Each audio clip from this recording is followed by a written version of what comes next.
the ESCJ, at IEBC, the one thing that will not make me quit is any kind of pressure.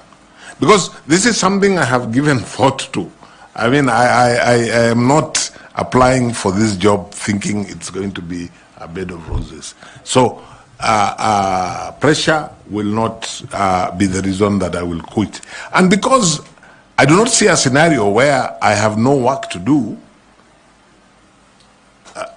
I will not quit, because that work could be actually, if it's a question, for example, of trying to get resources to do A, B, C, D, that in itself is significant work to do. So the question of quitting, if I got the position, doesn't arise. Now, you made reference to political affiliations. I think your average Kenyan, at some point, probably has some kind of political affiliation.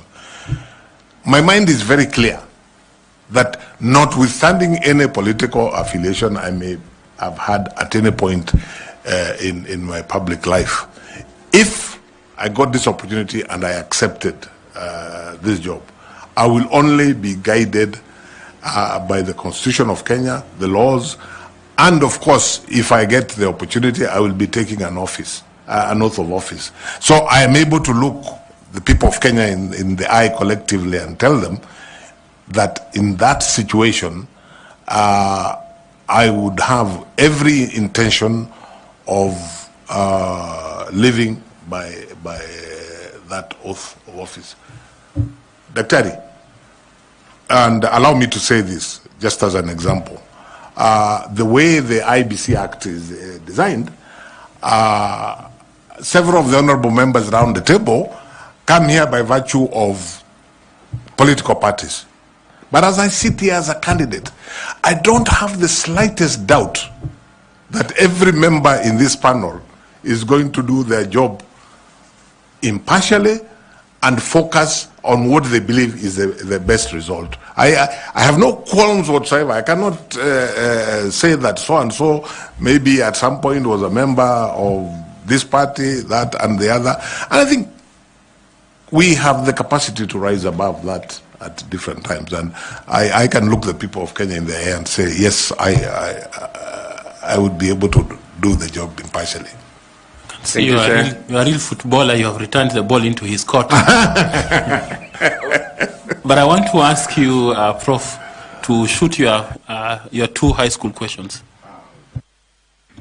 The chairman has asked me to shoot my high school question.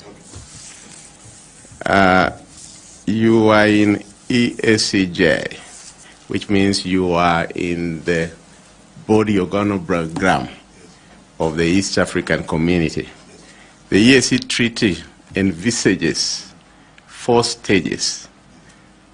How many are already in place, and which ones are in place and which ones are not yet in place? If you are to ask, different people have different thinking on this, but if you are to ask me, I would say that what is in place, to a certain extent, not fully, is basically the common market. That's actually the one that I would be comfortable to say is in place. The others, I would have reservations to say that they're in place. Yeah.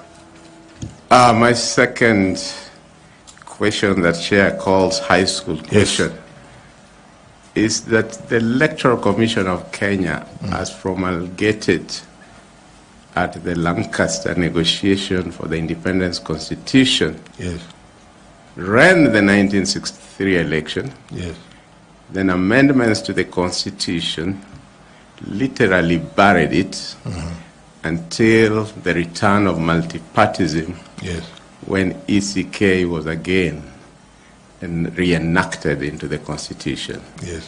Which body, which office ran the elections from 1969 to 1988. There was an office called the Supervisor of Elections. In practice, the elections were run by the then provincial administration.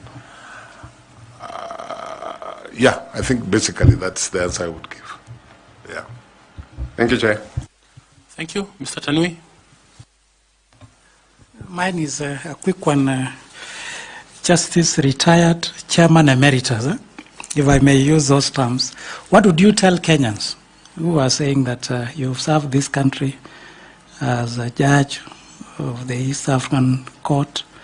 You've also served Kenyans as chairperson of CIC, and now you should allow other Kenyans to serve as chair IEBC. What can you tell them? Yes, I would tell Kenyans, essentially I am not before this panel from the perspective of looking for a job, so that one can say, wachia wengine na hao wafanye kazi. Of course it's a job, and I reflected long and hard. And I imagine if I was looking for a job, I would probably still, even at my age, get a less dramatic job. The reason that I am offering myself is because, one, I remain passionate about the Constitution of Kenya 2010. I believe that the electoral process is really the backbone of the democratic architecture that the people of Kenya envisaged in that Constitution. I believe that I have something to offer to the people of Kenya in this regard, arising from my training, arising from my experience, and arising to my passion about the Constitution. I would not be as arrogant as to imagine that I'm the only one who can do this job. No, I'm just telling the panel and the appointing authority, I'm available. I believe I can do the job. I would be committed if I got the opportunity. So I'm not really, I would want to tell the people of Kenya that I'm not really trying to squeeze into a job which other people can do. Of course, there are many Kenyans who can do the job. But I'm just saying, I believe I can do the job and I am available. That's basically what I'm saying. Thank you, Chair. Thank you very much, Justice. We are required as a panel to receive memorandum from citizens of this country. Yes. And as such, put such a memoranda to you, and we have brought that to your attention. One by Bunge la Wananchi and a sworn affidavit by John Mark, and a few others that has been put to you, and they allege the following: that you failed Chapter 6 integrity test due to scandals including extramarital affairs and child support lawsuits that you have faced before. Number 2, financial impropriety. They allege that you're linked to Procter and Allen, a cereals company in financial distress that has defaulted 3.7 billion loan, raising doubts about your financial management capacity. Number 3, that you, Chair, lack a public record, and they allege that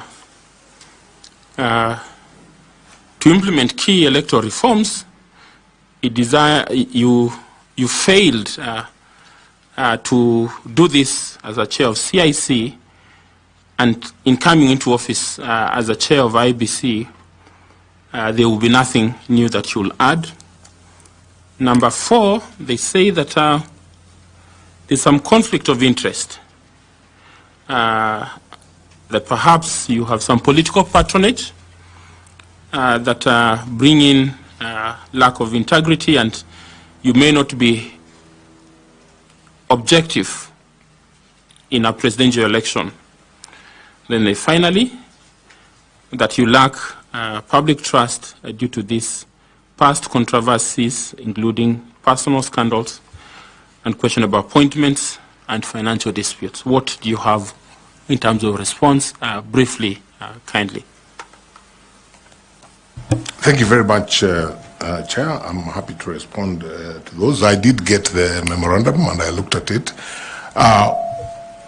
Of course, this is a public process, and it's right of every Kenyan to make allegations. One would expect that any serious allegations would have some support. Now, when I go through this, the first one of personal morals and integrity are just allegations and some. I saw a page from some newspaper, and that's all that it is, allegations. Whatever they talk about, they have really not given any substance, and I do not accept the allegations, and I think that's really, on that one, that's what I would say about it. The second one, and I think Procter & Allen, I have never had anything to do with the management of that company. I am a very small shareholder in an investment company which itself has shares in Procter & Allen. I have no direct links with Procter & Allen. So I don't know how I would answer that, because if you're talking about financial management, I've never been involved in the financial management of Procter & Allen. So I really don't know how that would be said to reflect financial impropriety. The allegation that I failed at CIC, I think it's insulting, not so much to myself, because I'm a candidate here and they're welcome to say what they wish to say about me. I think it's insulting to the people I worked with at CIC, the entire team, and all the other stakeholders, to say that we did nothing and achieved nothing at CIC. I think the work that CIC did is self-evident. So I think this is just an allegation, like all the others, meant to scandalize. Political patronage. I'm not sure which you referred to, because I saw two things. One, a statement about the manner in which I was appointed to the East African Court of Justice. To the best of my knowledge, that's the way. The treaty has no details, and that's the way the manner I was appointed is the way all judges are appointed through their respective heads of state who sit in the summit, which is the appointing authority. The head of state nominates. And so unless the treaty is changed, I really don't think, and unless every other person who has been appointed from Kenya to the East African Court of Justice has gone there by virtue of political patronage, which I think there is no evidence to that. Again, I think this is purely scandalous. The other thing, there was an allegation of me being related to somebody who they seem to know that is going to be a presidential candidate. Something I don't know anything about. The person they mentioned is not my relative, so I really don't know how I would respond to it. Again, I think it's purely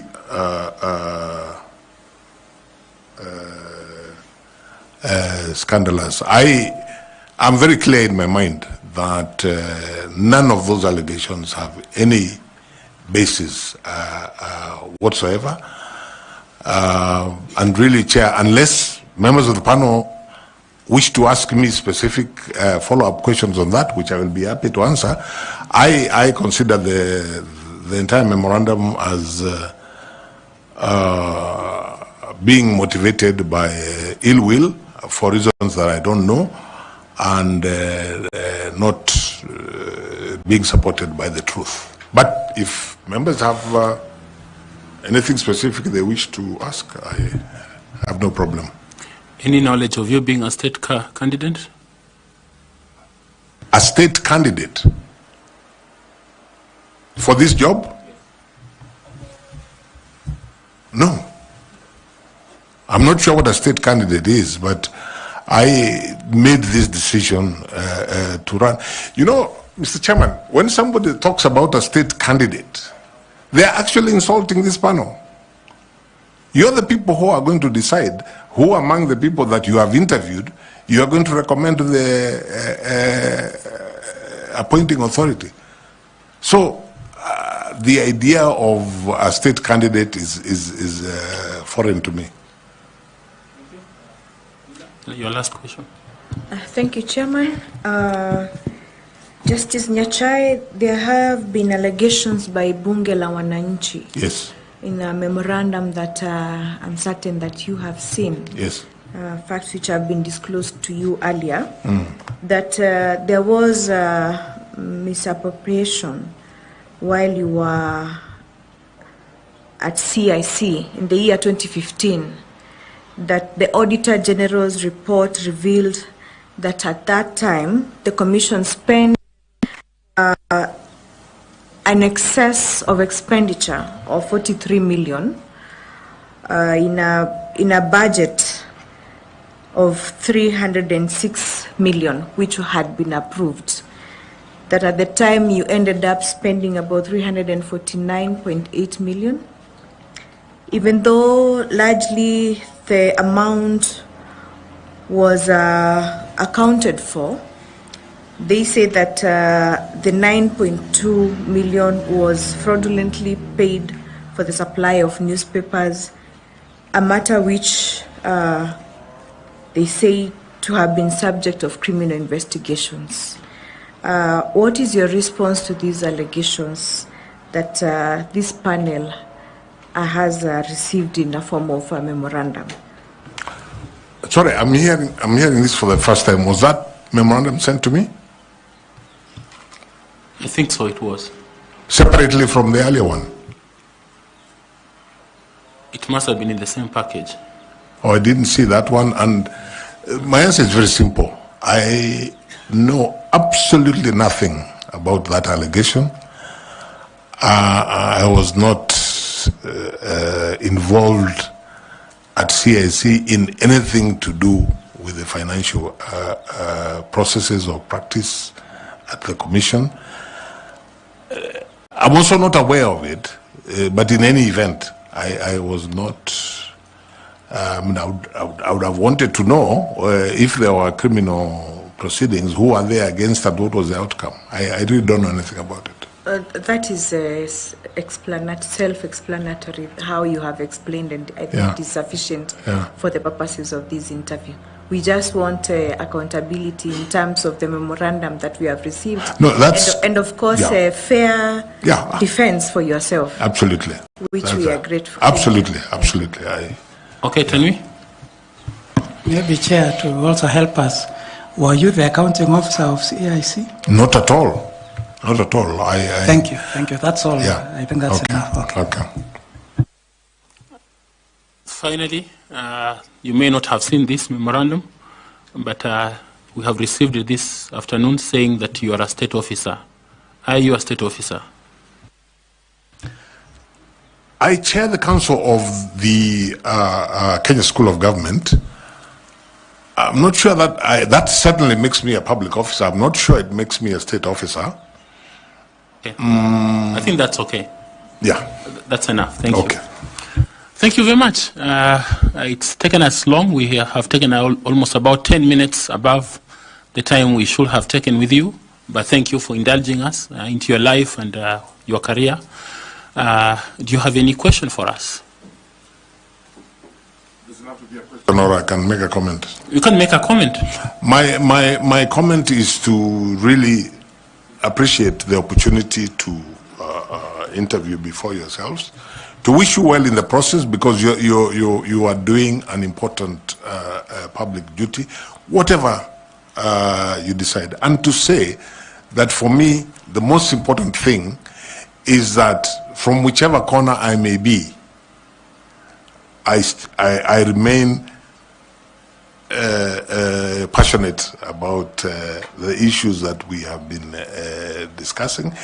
If I get the opportunity, I will endeavor to do my best. If I don't get the opportunity, I will continue to support the country as it strives to achieve the issues that we have been discussing on IEBC to deliver its mandate from whatever corner. Thank you very much, sir. Thank you very much for coming. We appreciate your time and the sacrifice you have made to spend your afternoon with us. We wish you well in this pursuit. There's a bottle of water there.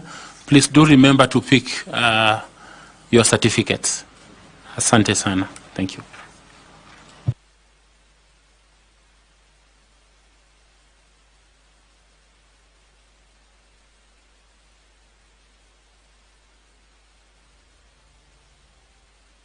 That's yours. It's okay.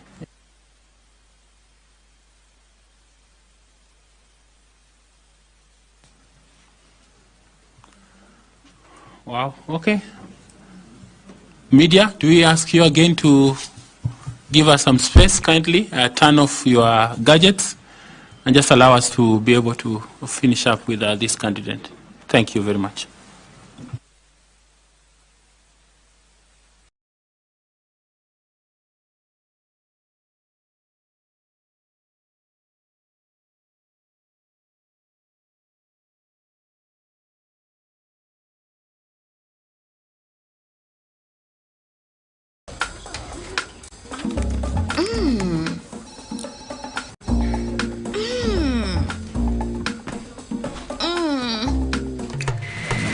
Indulge in the moment.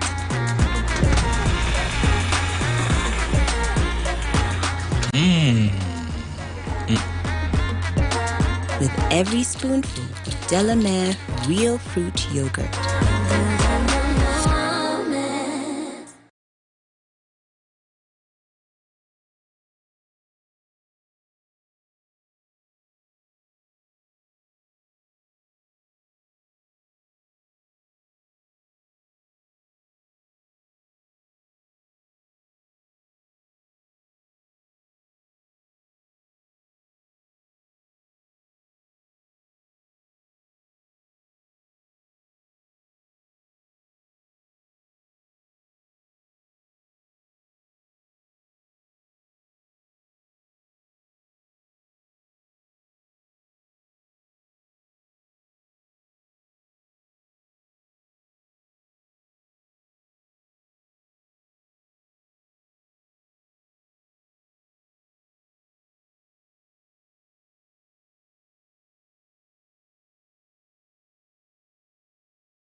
The National Tallying Center. And I also think that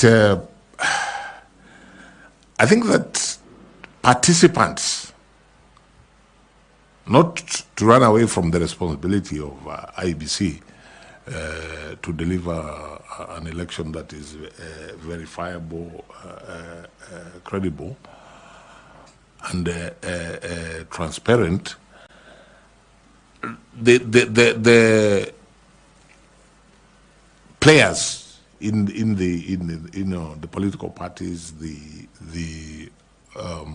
candidates, I think need to play a bigger role in terms of protecting that process, and that requires, I think, engagement between IEBC and the stakeholders in coming up with an alternative system, which, as I hear you, would be entirely devoid of technology, which of course means that we're going back to where we started. Okay.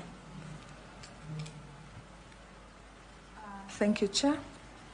Thank you very much.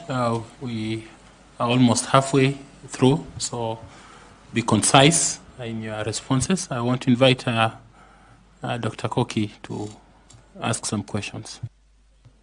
Thank you very much, Chair.